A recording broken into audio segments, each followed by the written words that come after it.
Hey, what's up, everybody? It's your man, Greg Merriweather, the angry black man with brilliance. Um, I came on here today because I put out a post about seeing more 40 and 50-year-old breasts and butts than I've ever seen before. Um, and as I put it, more than I've seen ever in history. Um, it's an interesting dynamic because, when you think about just our pasts and how women were viewed, um, how white society has always viewed us as being hypersexual or oversexual, if that is a term. And now you look and you see how something being left for the imagination is no longer the standard of a lot of black women.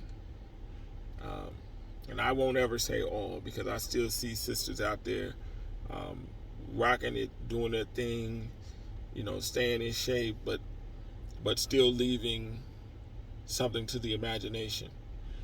Um, I would say this as a man, we can look at women all day. We can look at women all day, and we can, um, because if we weren't looking, I don't think it would be such a huge phenomenon if we were not looking. The other part about it, though, is I don't think many men would want their woman to show her physical attributes to the public.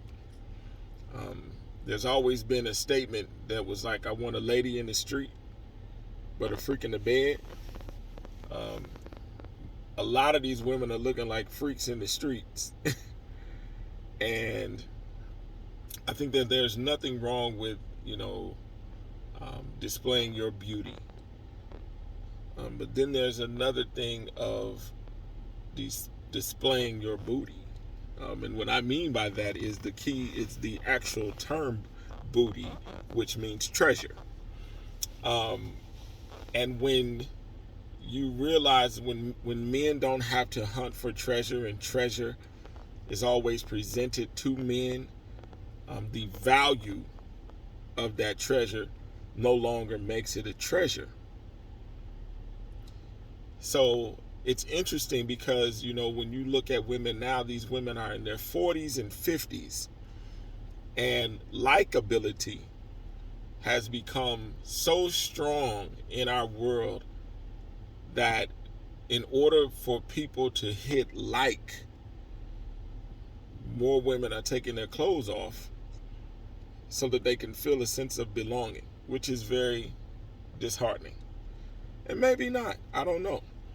But in the days of the Nicki Minaj's and the Cardi B's and the Megan Thee Stallions, and where now it's not your it's funny because I look at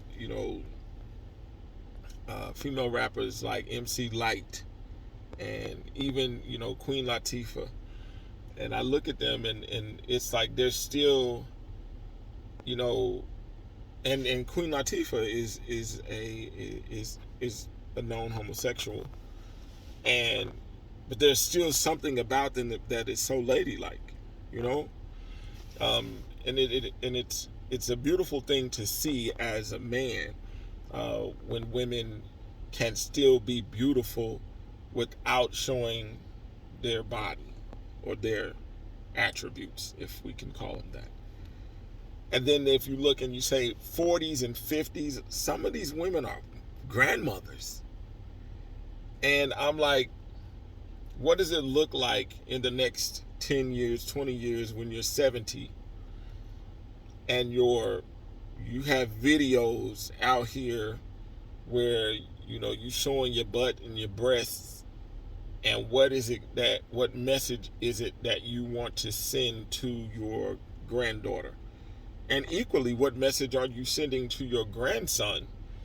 Because even then, um, mothers back in the day, it's like they didn't walk around the house and their bodies be exposed to their sons.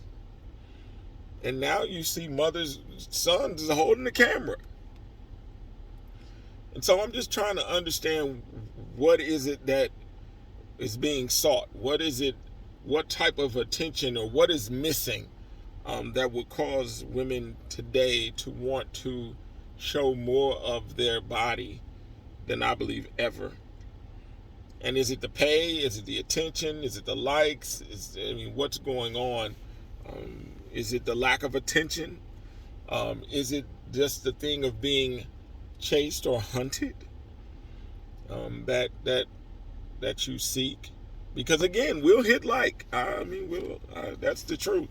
We'll hit like, but that does not mean we choose you.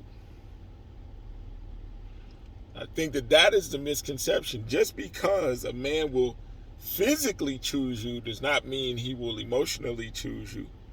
He may physically choose you. He may want to be like, yeah, I'd hit that. That doesn't mean he's going to be like, you know what, I would stay with you for the remainder of my life. I would, give you all of me. It doesn't mean that. And I think that that's where the confusion comes in. I hear a lot of women nowadays, talk about they can get a man, and it's like, yeah, I think, yeah. One, what's the caliber? Two, what is it? What are we saying when you say you can get one?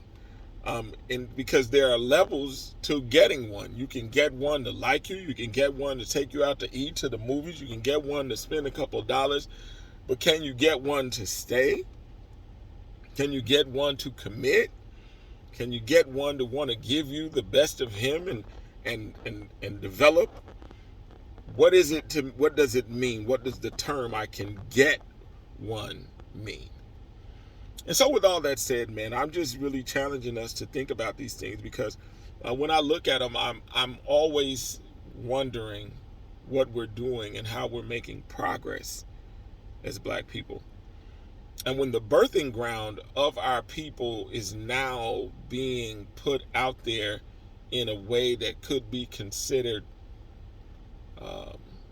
demeaning, or I remember just recently in the 90s where it was like misogynistic when you looked at all the videos, the rap videos, and women were, their bodies were all on display, and now it's being done freely. And so I just want to know where we're going, because when it's all said and done, if the birthing ground of our heritage, of our people, of our culture is now doing that type of stuff, we have to know why. Because so goes them, so goes us. So goes them, so goes the future. So we have to figure out why. So with that being said, it's always all love. I love my dear sisters, and I just want what's best for them. So with that being said, man, it's your man, the Angry Black Man with Brilliance. Make sure you download the Black on Black Network app, WBMN, WBXL, and WGIF, along with the videos from the Angry Black Man with Brilliance. Tell your friends about it. It's a great app. We're in phase 1, so let's do our thing. It's all in love, people. It's your boy, Greg Merriweather, the Angry Black Man with Brilliance. Y'all have a blessed day. Peace.